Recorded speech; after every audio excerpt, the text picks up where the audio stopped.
Dan umpama je jual umpama kain kapang dia, daun pisang. Daun pisang. Tak lapik kapek. Datuk ke esko ke wakil ayat daun pisang. Mana balik ijaz juga lapik. Nah, tapi dah tak berti bahasa. Faham? Balik ijaz juga lapik. Ke ada daun pisang kali lain? Ada? Ada? Oh pelik kat sini. Mana kalau ada daun pisang warna biru, pokok pisang tu nak mampu tu. Nah. Ni bukan politik ni, bak mati ni.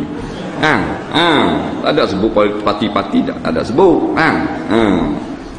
Daun pisang kau. 3 buah jujuk kereta pun daun pisang, tak ada skepel kereta pun daun pisang, sama seri je. Mari basak terer, balik papa kedana. Betul tak? Papa kedana kali. Mari papa kedana, tak pakai citing, tak pakai gelang, tak pakai jang, selanyang bongi.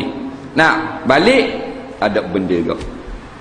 Rapik daun pisang. Walaupun Allah masih hidup. Tilang spang tak main tilang spang. Hak spring dalam double spring. Hak ada gambar korok tulang belakang. Faham? 6,000. Cak geta. Sekali letak punggung dok jumpa cari punggung. Mana punggung abang? Ada. Tergelang dalam kosing. Dalam tilang tak sedap tidur. Tilang tu memang molek lah. Dia jenis tilang tu jenis 8,5 mayang subuh. Tak?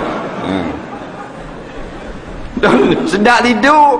Orang dulu latah nipung, bedang di belakang-belakang, kupak tengah bangun lalu dah, ada apa-apa. Nah, tilang sedap. Tak usah cakap dan sedap tidur, tak ada apa dia banyak babah. Tapi tak salah tilang, salah kita.